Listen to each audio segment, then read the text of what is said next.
Assalamualaikum teman-teman, kembali lagi dengan saya Vida di channel YouTube Vida Bacain Buku. Apa kabar? Mudah-mudahan selalu baik, sehat, dan berbahagia. Amin. Teman-teman, kali ini kita akan melanjutkan membaca sebuah novel. Seperti teman-teman tahu, channel YouTube ini membacakan buku-buku yang bermanfaat, terutama buku-buku bestseller, dan juga novel-novel yang menarik dan memiliki sejarah khusus.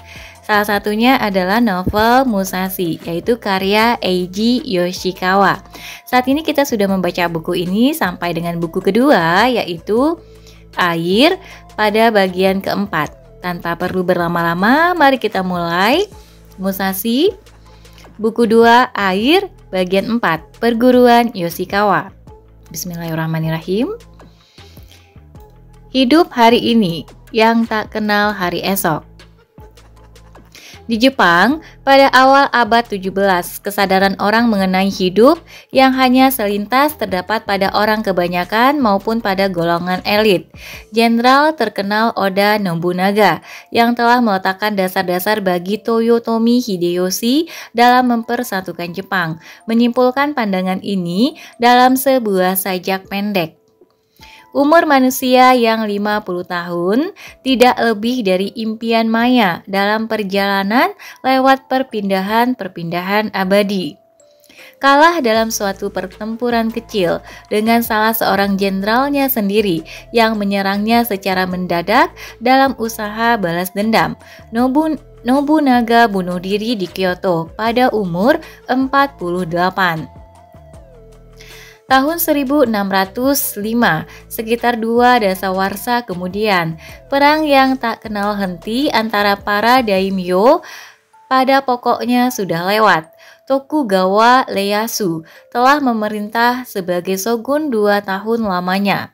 Lentera jalan-jalan Kyoto dan Osaka bersinar terang sebagaimana pada masa kejayaan zaman keshogunan Ashikaga.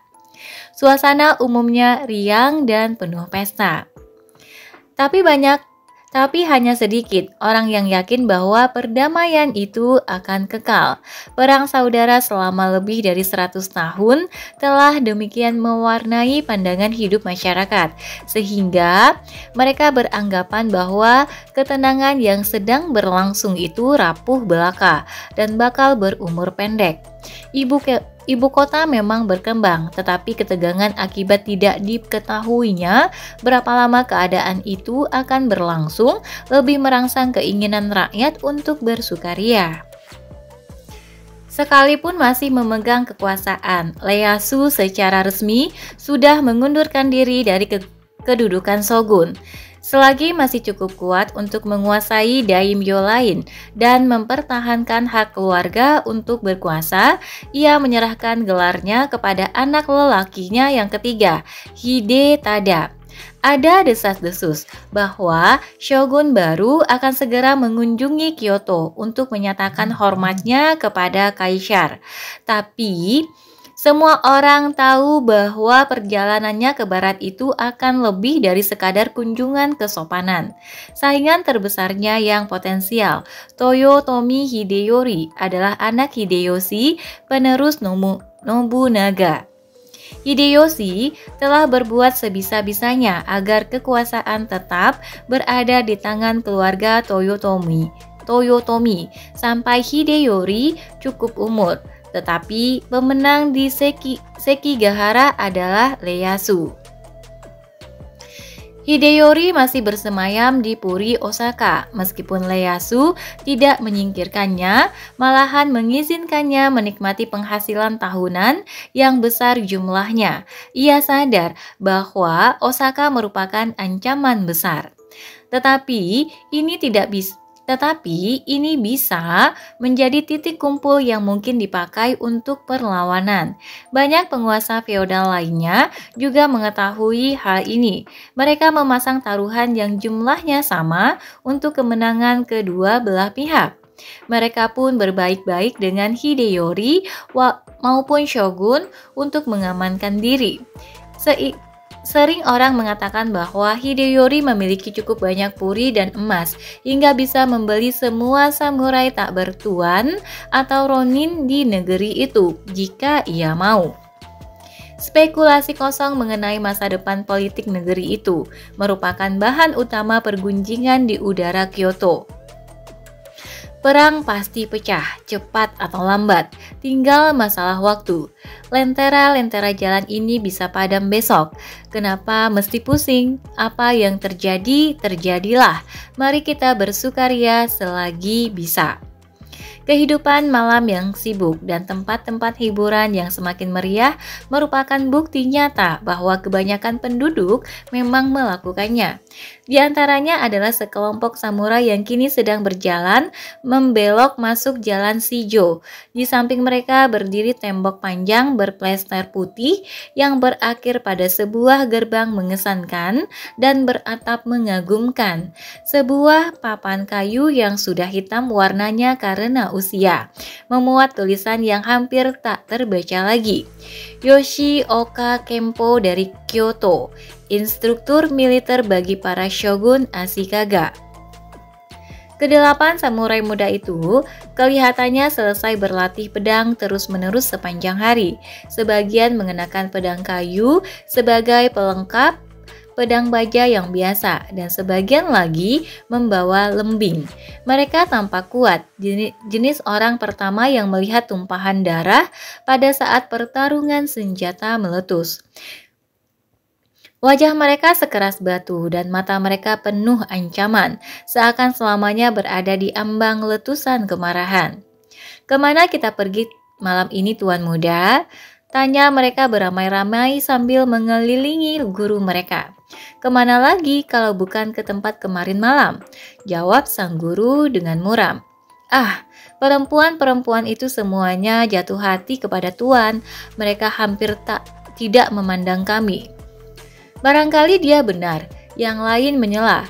"Kenapa tidak kita coba tempat lain yang baru, di mana tidak ada orang mengenal Tuan Muda atau salah seorang dari kita?"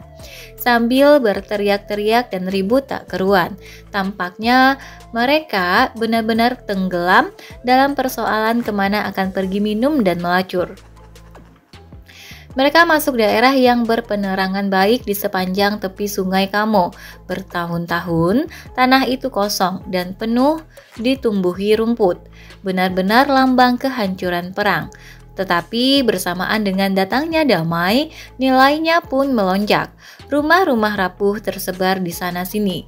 Tirai-tirai merah dan kuning pucat tergantung melengkung di pintu masuk. Di situ, kupu-kupu malam menjalankan usahanya. Gadis-gadis dari provinsi Tamba dengan muka berpupur sembarangan menyiuli calon pelanggan. Perempuan malang yang dibeli secara berkelompok itu memetik samisen, alat musik yang belum lama populer. Mereka menyanyikan lagu-lagu mesum dan tertawa-tawa antar sesamanya. Nama tuan muda itu Yoshioka Seijuro.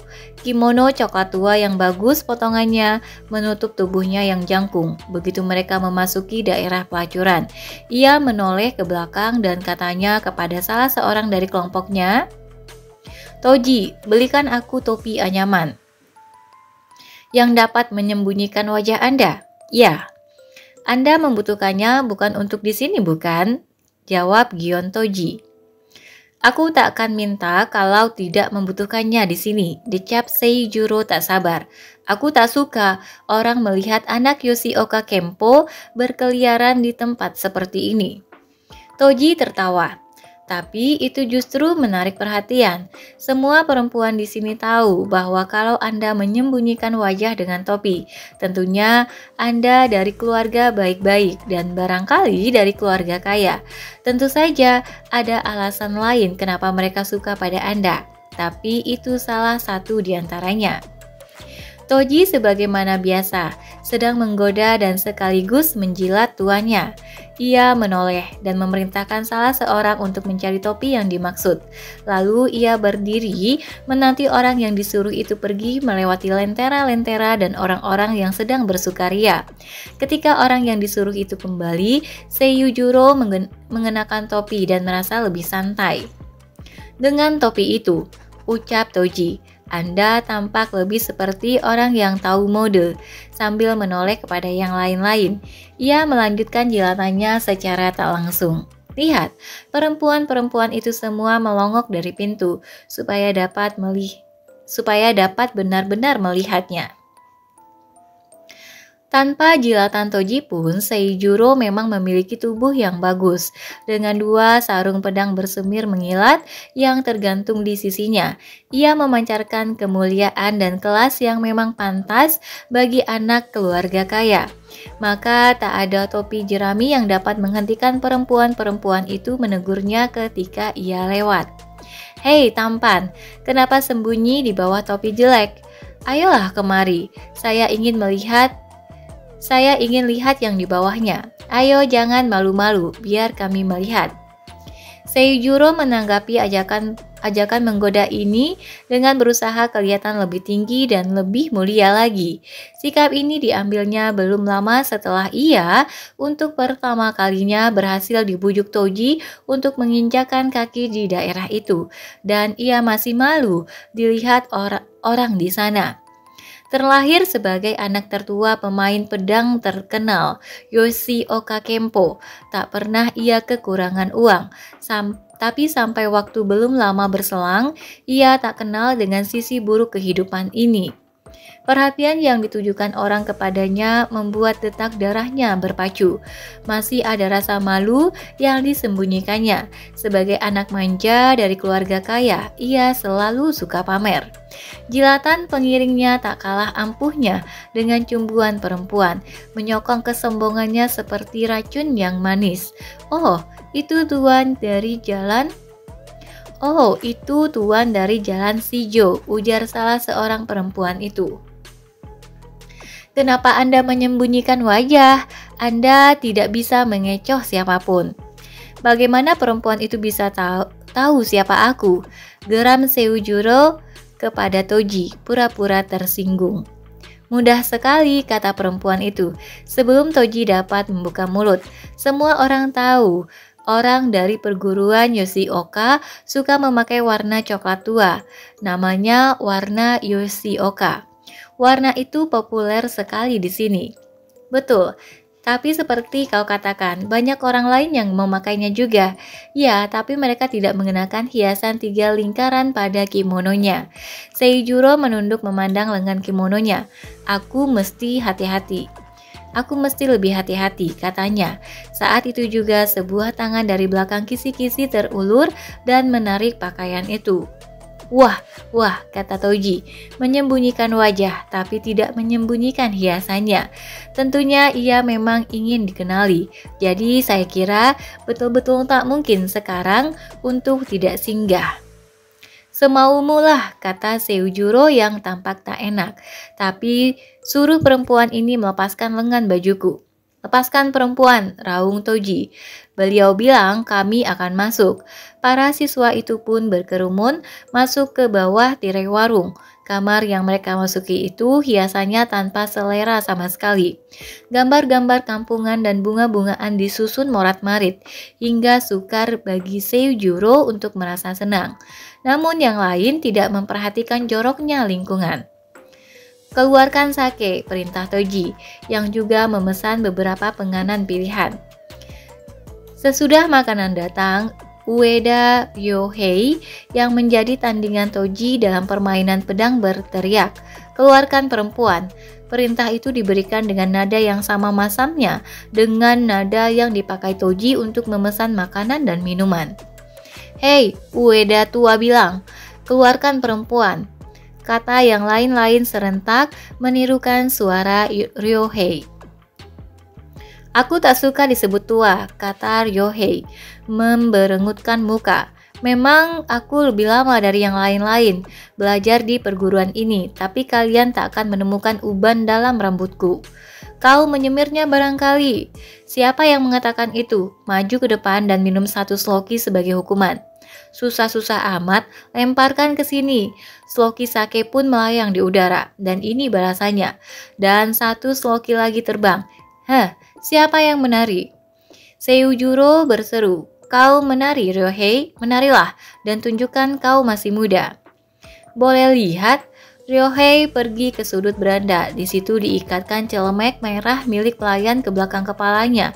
Ditusukkannya kembang prem ke dalam simpulnya dan diambilnya sapu. Lihat, dia mau menarikan tarian perawan Hida. Mari kita dengarkan nyanyiannya juga, Toji. Ia mengajak mereka semua menggabungkan diri dan mulailah mereka mengetuk-ngetuk piring secara berirama dengan sumpitnya, sedangkan 1 orang mendentang-dentangkan penjepit api ke pinggir anglo. Di balik pagar bambu, kulihat kimono berlengan panjang di salju. Tenggelam dalam tepuk tangan sesudah bait pertama, Toji pun membungkuk dan perempuan-perempuan melanjutkan dengan iringan samisen. Gadis yang kulihat kemarin tak ada lagi hari ini. Gadis yang kulihat hari ini tak akan datang lagi esok hari. Tak tahulah apa yang terjadi esok. Aku ingin mencumbunya hari ini. Di sebuah sudut seorang siswa mengangkat mangkuk sake yang besar untuk rekannya.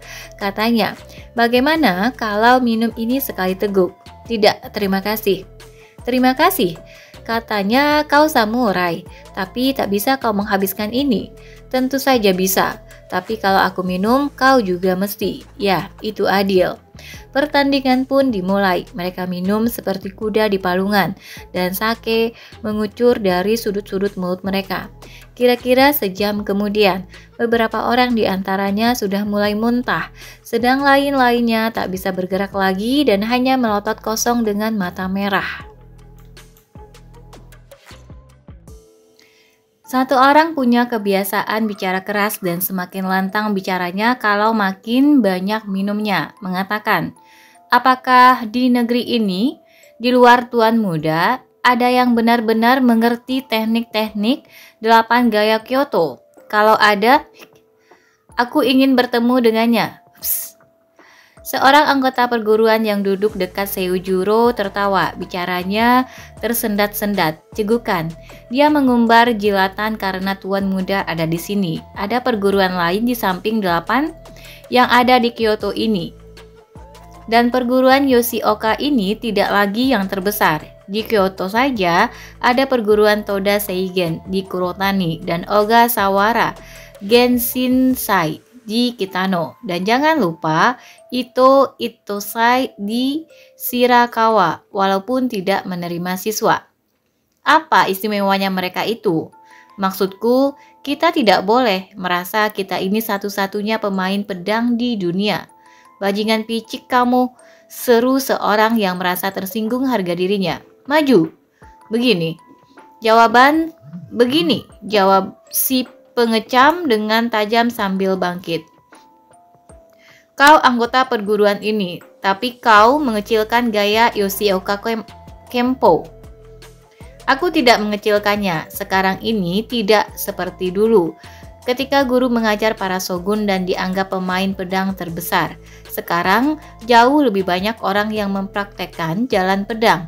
Tidak hanya di Kyoto, tapi juga Edo, Hitachi, Echizen, provinsi-provinsi dalam, provinsi-provinsi barat, Kyushu di seluruh negeri ini. Ketenaran Yoshioka Kempo tidak berarti Tuan Muda dan kita semua ini pemain-pemain pedang terbesar masa kini. Itu sama sekali tidak benar. Kenapa pula mesti membohongi diri sendiri? Pengecut, kau pura-pura jadi samurai tapi kau takut pada perguruan lain. Siapa yang takut? Aku cuma ingin kita menjaga diri dari rasa puas diri. Tapi siapa kau ini? Berani-berani memberi peringatan. Murid yang tersinggung itu meninju dada lawannya hingga terjatuh. Kau ingin berkelahi? Geram orang yang jatuh. Ya, ayo. Murid-murid senior Gigon Toji dan Ueda Ryohei menengahi. Berhenti kalian. Keduanya melompat, memisahkan yang berkelahi dan mencoba meredakan kemarahan mereka. Tenang. Kami semua mengerti perasaan kalian. Beberapa sloki sake lagi dituangkan untuk mereka yang berkelahi dan akhirnya keadaan normal kembali.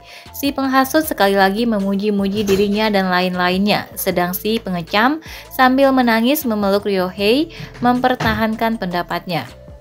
Aku cuma mengemukakan pendapat untuk kebaikan perguruan ini, sedangnya kalau orang terus menyembur jilatan, nama baik Yoshioka Kempo akhirnya akan runtuh. Percayalah, runtuh.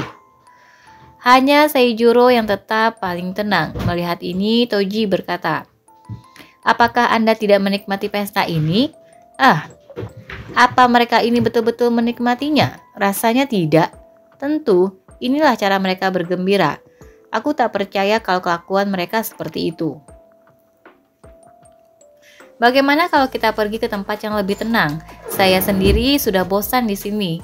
Seijuro tampak sangat lelah dan segera saja setuju. Aku ingin pergi ke tempat kemarin malam. Maksud Anda Yomogi? Ya, di sana memang jauh lebih baik. Tadinya saya kira Anda memang ingin pergi ke sana, tapi di sana cuma buang-buang uang saja kalau membawa gerombolan orang bebal ini. Itu sebabnya saya giring mereka kemari murah. Murah. Mari kita pergi diam-diam, biar Ryohei mengurus orang-orang ini. Anda pura-pura pergi ke belakang, saya akan menyusul beberapa menit lagi. Seijuro menghilang dengan lihainya, tak seorang pun melihat. Di luar rumah, tak jauh dari situ, seorang perempuan sedang berdiri berjinjit mencoba menggantungkan kembali lentera ke pakunya. Angin mengembus lilin lentera itu dan ia menurunkannya untuk menyalakannya kembali. Punggungnya tegak di bawah tepi atap dan rambutnya yang baru dikeramas tergerai di sekitar wajahnya. Untaian rambut dan cahaya lentera menimbulkan bayang-bayang yang terus berubah-ubah di kedua tangannya yang terulur. Semerbak kembang prem mengambang di angin petang. "Oko, biar ku gantungkan lampunya." "Oh, tuan muda," kata Oko kaget. "Tunggu." Ketika orang itu mendekat, ternyata bukan Seijuro, tapi Toji. "Cukup?" tanya Toji. "Ya, bagus, terima kasih." Tetapi Toji melirik lentera itu, menganggapnya miring, dan menggantungkannya kembali. Oko heran, kenapa sebagian lelaki bisa begitu suka menolong dan penuh perhatian bila sedang mengunjungi tempat seperti ini. Padahal di rumah sendiri mereka sama sekali menolak mengulurkan tangan. Seringkali mereka membuka dan menutup jendela sendiri, mengeluarkan bantal-bantal sendiri, dan melakukan selusin pekerjaan kecil lain yang tak terbayang akan mereka lakukan di rumah sendiri. Toji berpura-pura tidak mendengar dan mempersilahkan tuannya masuk. Begitu duduk, Seijuro berkata, "Tenang sekali di sini." "Saya buka pintu ke beranda," kata Toji. Di bawah beranda sempit itu berdesir air sungai Takase. Di sebelah selatan, di seberang jembatan kecil di jalan Sanjo, menghampar jalan halaman luas Zui Senin, jajaran hitam Teramachi atau kota kumpulan kuil, dan padang Miskanthus. Tempat ini berada dekat Kayahara. Di sini pasukan Toyotomi Hideyoshi membantai istri, gundik-gundik, dan anak-anak kemenakannya, Regen Hidetsugu yang kejam. Suatu peristiwa yang masih segar tersimpan dalam kenangan banyak orang.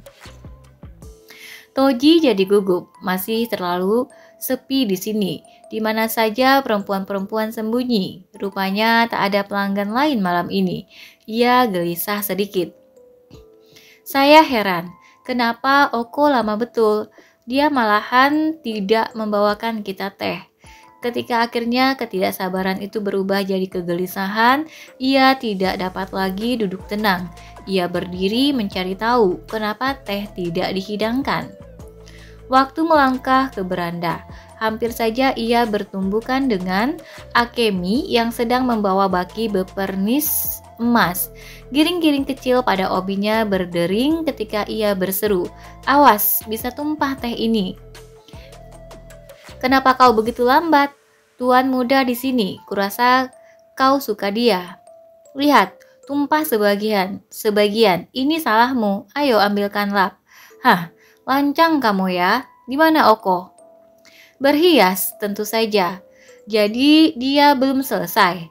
Ya, siang hari kami sibuk sekali. Siang? Siapa yang datang siang-siang? Itu bukan urusanmu, biarkan aku lewat. Toji minggir dan Akemi masuk kamar menyalami tamunya. Selamat malam, terima kasih atas kedatangan Anda. Seiyujiro berpura-pura acuh tak acuh, memandang ke samping dan katanya, "Oh, kamu, Akemi. Terima kasih atas yang semalam." Ia merasa jengah. Dari baki itu, Akemi menurunkan guci yang menyerupai kedupaan dan meletakkan di atasnya sebuah pipa yang bagian pengisap dan kepalanya terbuat dari keramik. "Anda ingin merokok?" tanyanya sopan. Rasanya tembakau baru-baru ini dilarang. Memang, tapi semua orang masih juga merokok. Baiklah, aku akan merokok. Saya nyalakan apinya. Akemi mengambil sejumput tembakau dari sebuah kotak kecil dari kerang mutiara dan memasukkannya ke dalam pipa dengan jari-jarinya yang mungil dan molek. Kemudian diselipkannya pipa itu ke mulut Seijuro. Karena tidak terbiasa, Seijuro memegang pipa itu dengan kaku. Pahit ya, katanya. Akemi mengikik. "Toji kemana? Barangkali di kamar ibu?" Rupanya dia suka Oko, paling tidak begitulah kelihatannya. Kukira dia sering datang kemari tanpa aku. Betul, Akemi tertawa tapi tidak menjawabnya. "Apanya yang lucu? Kupikir ibumu suka dia juga." "Saya betul-betul tidak tahu, tapi aku yakin, betul-betul yakin, pertemuan yang menyenangkan, ya. Dua pasangan bahagia, ibumu dengan Toji, kau dengan aku." Berusaha selugu mungkin, Seiyujiro meletakkan tangannya ke tangan Akemi yang terletak di pangkuan. Akemi menyingkirkan tangan itu dengan santun, tetapi tindakan ini malah membuat Seiyujiro menjadi lebih berani. Ketika Akemi berdiri, ia melingkarkan tangannya ke pinggang ramping Akemi dan menariknya. "Tak usah lari," katanya. "Aku tak akan menyakitimu." "Lepaskan," protes Akemi. "Baik, asalkan kau duduk lagi." "Sake, saya cuma mau ambil sake." "Aku tak mau sake." "Tapi kalau saya tidak ambil, ibu marah." Ibu di kamar lain sedang asyik ngobrol dengan Toji. Seijuro mencoba menggosokkan pipinya ke wajah Akemi yang tertunduk, tapi Akemi mengelak dan berteriak-teriak minta tolong. "Ibu, ibu!" Seijuro melepaskannya dan Akemi lari ke belakang rumah. Seiyujiro jadi gundah, ia kesepian, tapi tak ingin memaksakan kehendaknya pada gadis itu. Tak tahu apa yang hendak dilakukannya, ia menggerutu keras. "Aku pulang sekarang," dan turun ke gang luar. Semakin jauh ia melangkah, semakin merah muka-mukanya. Semakin merah tua mukanya. "Tuan muda mau kemana? Tuan muda belum mau pulang kan?" Entah dari mana datangnya, Oko muncul begitu saja di belakangnya, berlari lewat ruang depan. Ia memeluk pinggang tuan muda dan tampak rambut Oko sudah rapi dan riasannya sudah beres. Oko minta pertolongan Toji dan bersama-sama mereka membujuk Seijuro untuk kembali duduk. Oko membawakan sake dan mencoba menggembirakan Seijuro. Kemudian Toji mendatangkan kembali Akemi ke kamar itu. Melihat betapa kecewanya Seijuro, gadis itu pun melontarkan senyuman. "Akemi, tuang sedikit sake untuk tuan muda." "Ya bu," kata Akemi patuh. "Tuan lihat sendiri," kata Oko. "Tingkahnya seperti anak kecil saja. Itulah daya tariknya, dia masih muda," kata Toji sambil menggeser bantalnya ke dekat meja. "Tapi dia sudah 21 umurnya." 21? Tak kukira sudah setua itu. Dia begitu kecil, kelihatannya baru sekitar 16 atau 17. Akemi tiba-tiba jadi kembali hidup seperti ikan, katanya. "Betul. Oh, saya senang sekali. Saya ingin tetap berumur 16 selamanya. Sesuatu yang indah terjadi ketika saya umur 16. "Apa?"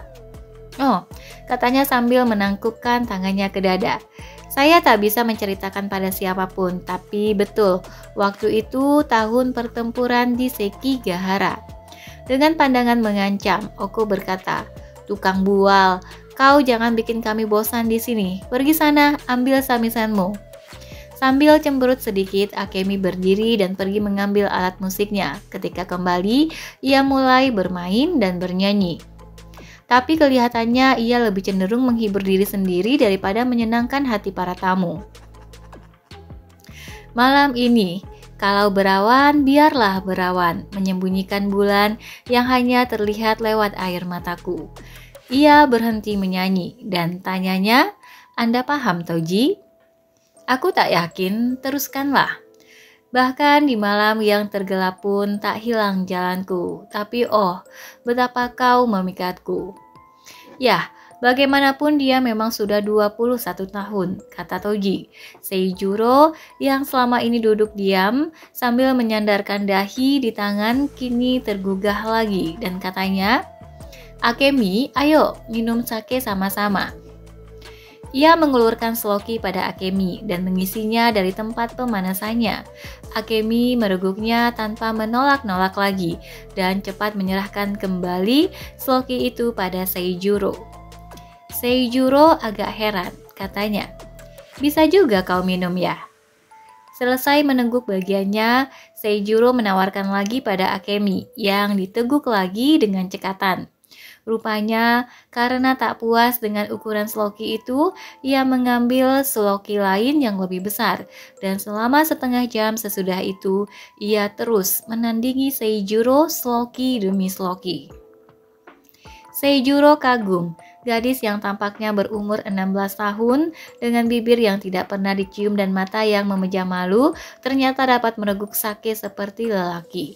Kemana saja perginya sake itu dalam tubuh mungil itu?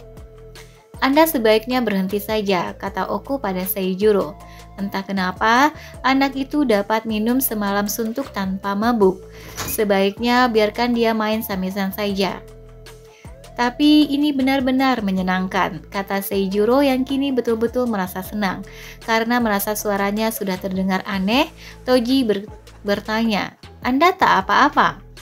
"Tidak kebanyakan minum?" "Tak apa-apa, malam ini aku tidak pulang, Toji." "Bisa saja," jawab Toji. "Anda dapat tinggal di sini selama Anda mau, betul kan, Akemi?" Toji mengedip pada Oko, kemudian menuntun Oko ke kamar lain, di mana ia mulai berbisik-bisik cepat. Ia mengatakan pada Oko bahwa kalau tuan muda sudah demikian bersemangat, berarti ia ingin tidur dengan Akemi. Akan susah jadinya kalau Akemi menolak. Tapi tentu saja perasaan seorang ibulah yang terpenting dalam hal seperti itu, atau dengan kata lain, berapa bayarannya? Nah, desak Toji mendadak. Oko menempelkan jarinya ke pipi yang berbedak tebal itu, berpikir. Ya, pikirlah, desak Toji sambil semakin mendekati Oko. Katanya, bukan pasangan yang jelek, dia guru seni bela diri yang terkenal dan keluarganya punya banyak uang. Ayahnya punya murid yang jumlahnya lebih banyak daripada murid siapapun di negeri ini, dan lagi dia belum kawin. Dari segala segi ini tawaran menarik. Nah, aku pikir juga begitu, tapi tak ada tapi-tapian. Pokoknya jadi, kami berdua akan menginap di sini. Tak ada penerangan di kamar itu. Dengan seenaknya, Toji meletakkan tangan ke bahu Oko. Justru pada waktu itu terdengar suara keras di kamar sebelah di belakang. "Apa itu?" tanya Toji. "Ada langganan lain?" Oko mengangguk, kemudian meletakkan bibirnya yang basah ke telinga Toji, bisiknya. "Nanti." Keduanya lalu mencoba bersikap biasa saja dan kembali ke kamar Seijuro dan mendapati Seijuro seorang diri tidur nyenyak. Toji mengambil kamar sebelahnya, merebahkan diri di kasur jerami. Ia berbaring di sana sambil mengetuk-ngetuk jarinya ke tatami, menantikan Oko. Oko lama tidak juga muncul. Akhirnya pelupuk mata Toji menjadi berat dan berlayarlah ia ke alam mimpi. Sudah siang ketika ia bangun esok harinya, wajahnya masam. Seijuro sudah bangun dan sedang minum di kamar yang menghadap sungai. Baik Oko maupun Akemi tampak cerah dan gembira, seolah-olah mereka telah lupa malam sebelumnya. Mereka sedang membujuk Seijuro agar mau berjanji. Jadi, Tuan akan ajak kami. Baiklah, kita pergi. Siapkan beberapa kotak makan siang dan bawa juga sedikit sake. Mereka bicara tentang Kabuki Okuni yang sedang mengadakan pertunjukan di tepi sungai di Jalan Shijo. Kabuki adalah tarian jenis baru yang disertai kata-kata dan musik yang sedang digemari orang di ibu kota, diciptakan oleh seorang biarawati bernama Okuni di kuil Izumo. Kepopulerannya menyebabkan banyak orang lain meniru. Di daerah ramai sepanjang sungai itu berdiri panggung berderet-deret. Di sana kelompok-kelompok pemain wanita berlomba-lomba memikat penonton. Masing-masing berusaha mencapai taraf kepribadiannya sendiri dengan menambahkan tari-tarian dan lagu-lagu daerah yang istimewa ke dalam repertoarnya. Para aktris itu sebagian besar mulai sebagai wanita malam, namun kini sesudah naik panggung, mereka biasa dipanggil untuk mengadakan pertunjukan di rumah-rumah orang paling kaya di ibu kota. Banyak di antara mereka menggunakan nama pria, mengenakan pakaian pria, dan mengadakan pertunjukan-pertunjukan yang menggetarkan sebagai prajurit yang gagah berani. Seijuro duduk memandang keluar pintu. Di bawah jembatan kecil di Jalan Sanjo, perempuan-perempuan sedang mengelantang kain di sungai. Pria-pria berkuda mondar-mandir di jembatan. Apa kedua orang itu belum juga siap? Tanyanya kesal. Sudah lewat tengah hari, lebam karena minum dan lelah karena menanti. Sudah tak ingin lagi ia melihat Kabuki. Toji yang merasa jengkel karena pengalaman malam sebelumnya tidak bersemangat seperti biasanya.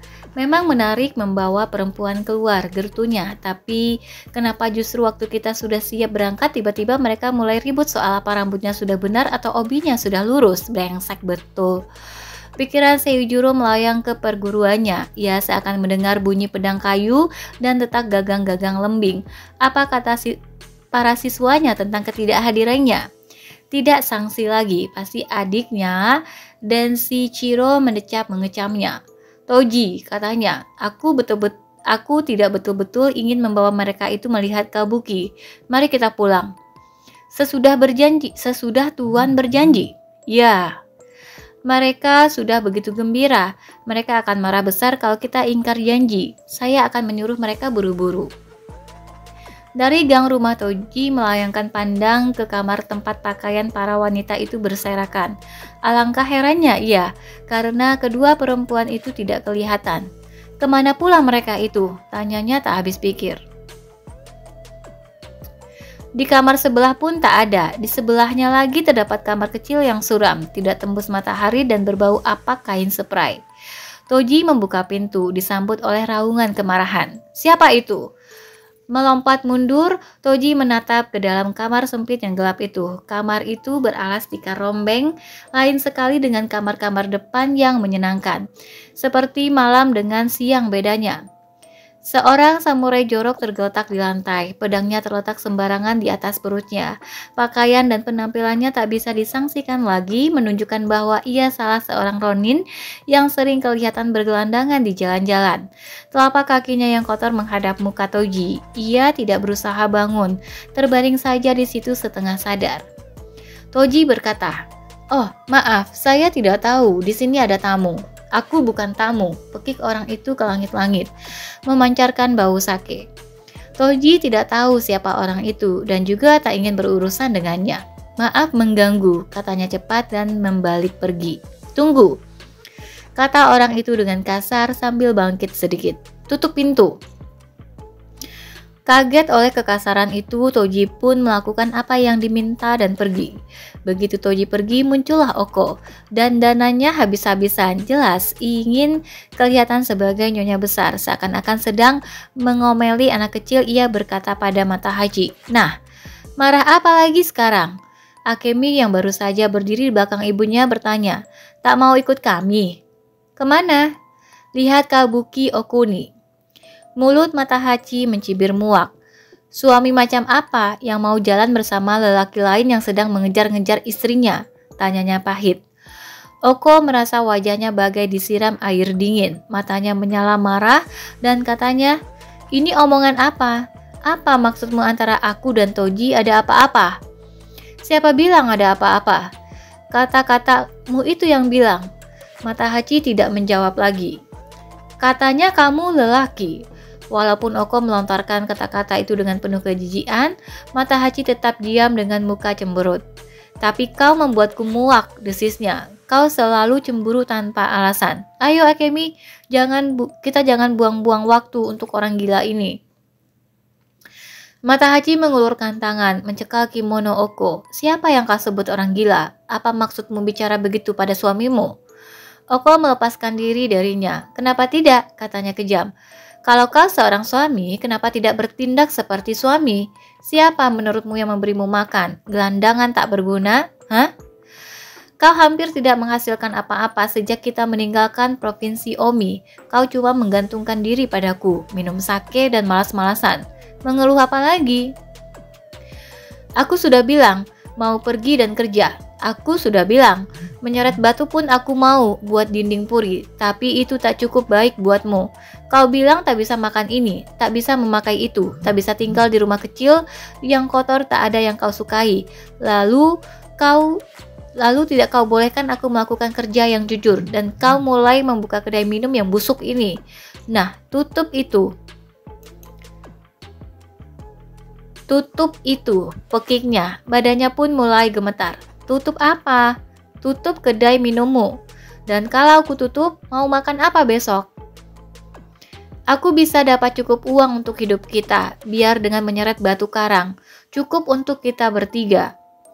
Kalau ingin angkat batu dan potong kayu, kenapa tidak pergi saja? Sana, jadilah buruh atau yang lain. Tapi kalau begitu, hidup sendiri saja.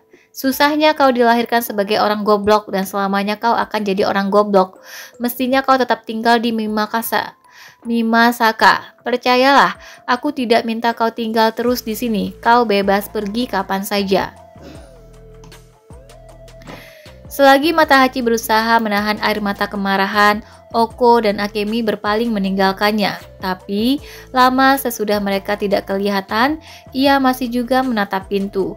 Ketika Oko menyembunyikannya di rumah dekat Gunung Ibuki dulu itu, ia merasa beruntung telah menemukan orang yang akan mencintai dan mengurusnya. Tapi sekarang rasanya sama saja, seperti ditangkap musuh. Mana yang lebih baik? Menjadi tawanan atau menjadi piaraan seorang janda jalang, dan tidak lagi menjadi lelaki sejati. Apakah lebih buruk merana di dalam penjara daripada menderita di sini, dalam kegelapan dan selalu menjadi sasaran hinaan perempuan pemberang? Dulu ia pernah punya harapan besar pada masa depan, namun telah dibiarkannya sundal berbedak dan bernafsu garang ini menurunkan derajatnya hingga sama tingkatannya dengan dia. Sundal, Matahachi menggigil karena berang, anjing betina busuk. Air mata meluap langsung dari dasar hatinya. Kenapa? Oh, kenapa ia dulu tidak kembali ke Miyamoto? Kenapa ia tidak kembali kepada Otsu? Ibunya ada di Miyamoto, saudara perempuannya juga, iparnya juga, paman Gon juga. Mereka semua begitu baik padanya.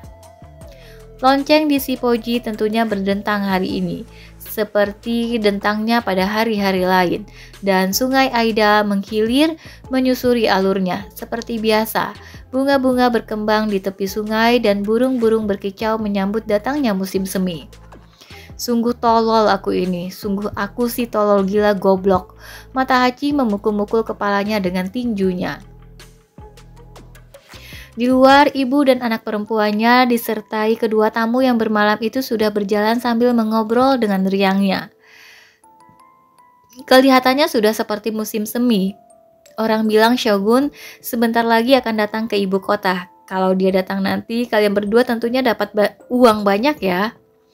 Ah tidak, saya tidak yakin. Kenapa? Apa samurai dari Edo tak suka main? Mereka terlalu kurang ajar. Ibu, bukankah itu musik kabuki? Aku mendengar suara giring-giring, juga suling. Coba dengar anak ini, dia selalu seperti itu. Dia pikir dia sudah di tempat pertunjukan. Tapi bu, aku sudah mendengarnya. Sudahlah, bawakan topi tuan muda ini. Langkah-langkah kaki dan suara orang itu mengambang sampai Yomogi. Dengan mata masih merah karena marah, mata Hachi mencuri pandang dari jendela pada keempat orang yang bahagia itu. Ia merasa pemandangan itu sangat menghinanya. Karena itu ia sekali lagi menjatuhkan diri di tatami di kamar yang gelap itu sambil mengutuki dirinya. Apa kerjamu di sini? Apa tak ada lagi harga dirimu? Bagaimana mungkin kau membiarkan segalanya seperti itu? Idiot, lakukanlah sesuatu. Kata-kata itu ditujukan pada diri sendiri. Ia begitu marah pada kelemahannya sendiri yang seperti pengecut itu. Dia bilang pergi. Baiklah, aku pergi. Demikian kilahnya. Buat apa duduk di sini menggemertukkan gigi? Umurmu baru 22. Kau masih muda. Pergilah dan lakukan sesuatu sendiri. Ia merasa tak bisa tinggal lebih lama lagi dalam rumah kosong dan lengang itu. Tapi entah kenapa, tak mau ia berangkat. Kepalanya sakit karena bingung. Ia sadar bahwa cara hidupnya beberapa tahun belakangan ini telah membuatnya kehilangan kemampuan berpikir dengan jelas. Bagaimana ia dapat menahan diri? Istrinya menghabiskan malam-malam menghibur lelaki lain, menjual kepada mereka pesona yang dahulu dicurahkan kepadanya. Malam ia tak dapat tidur, sedang di siang hari tak ada semangat untuk pergi. Tinggal diam di dalam kamar gelap ini. Tak ada yang dapat dilakukannya kecuali minum. Dan semua itu demi sundal tua itu, pikirnya. Ia pun muak dengan dirinya sendiri. Ia tahu bahwa jalan satu-satunya untuk keluar dari hidup sekarat ini adalah meninggalkan segalanya dan kembali kepada aspirasi masa mudanya. Ia harus menemukan jalannya yang telah hilang. Namun ada daya tarik ajaib yang mengikatnya. Jenis pesona jahat, apakah yang mengikatnya di sini? Apakah perempuan itu setan yang menyamar? Perempuan itu bisa memakinya, menyuruhnya enyah, bersumpah bahwa ia cuma beban, tapi kemudian di tengah malam ia akan meleleh, seperti madu mengatakan bahwa semua itu cuma gurauan, dan ia sama sekali tidak bermaksud demikian. Lagi pula, sekalipun perempuan itu sudah hampir 40 tahun, bibirnya itu, bibir merah cemerlang yang sama merangsangnya dengan bibir anaknya. Namun ini belum cerita seluruhnya. Pada dasarnya, mata Hachi tak punya nyali untuk dilihat Oko dan Akemi bekerja sebagai buruh harian. Ia telah menjadi malas dan lembek. Pemuda berpakaian sutra yang dari rasa saja dapat membedakan sake nada dari bikinan setempat. Berbeda sekali dengan mata Hachi sederhana yang compang-camping, yang pernah ikut pertempuran di Sekigahara. Yang paling parah adalah bahwa hidupnya yang aneh dengan perempuan yang lebih tua itu telah merampas kebeliaannya. Dalam umur ia masih muda, tapi dalam semangat ia cabul dan pendengki, malas dan penggerutu. Tapi akan kulakukan, janjinya. Aku akan pergi sekarang.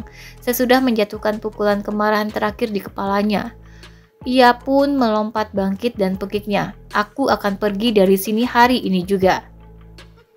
Ia mendengar sendiri suaranya tertahan karena menyadari bahwa tak ada orang lain yang akan menahannya pergi dan tak ada sesungguhnya yang mengikatnya di rumah ini.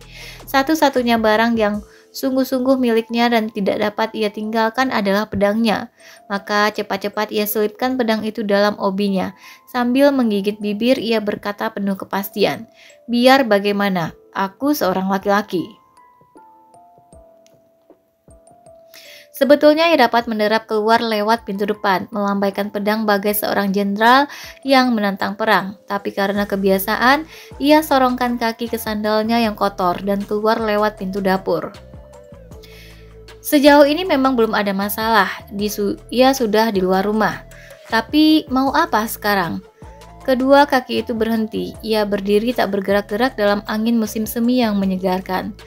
Bukan cahaya menyilaukan yang menahannya. Persoalannya adalah kemana ia pergi. Pada saat itulah terasa oleh mata Hachi betapa dunia ini bagai lautan luas yang bergejolak. Tiada pegangan tempat bergayut. Di luar Kyoto, pengalamannya hanya meliputi kehidupan di kampung dan satu pertempuran. Selagi terombang-ambing oleh situasi, suatu pikiran lain mendadak datang dan membuatnya bergegas seperti anak anjing, pulang kembali melalui pintu dapur. Aku butuh uang, katanya pada diri sendiri. Aku pasti akan butuh uang. Ia langsung menuju kamar Oko. Digeledahnya kotak-kotak kosmetik, gagang cermin, peti laci, dan apa saja yang terpikir olehnya. Ia obrak-abrik tempat itu, tapi tak ada uang sama sekali.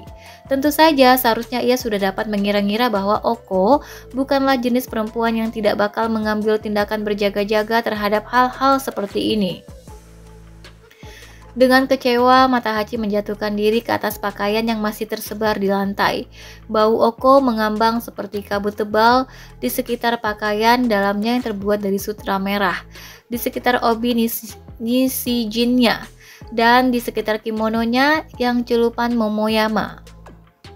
Terbayang olehnya kini Oko sedang berada di lapangan pertunjukan di tepi sungai, menonton tarian-tarian kabuki di samping Toji.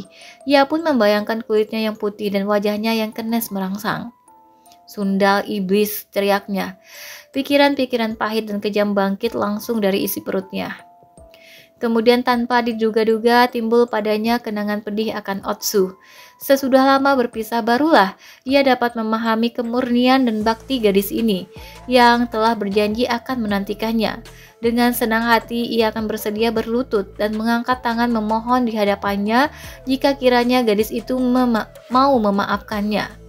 Tapi ia sudah putus dengan Otsu, menelantarkannya demikian rupa, hingga mustahil baginya untuk menemui gadis itu lagi.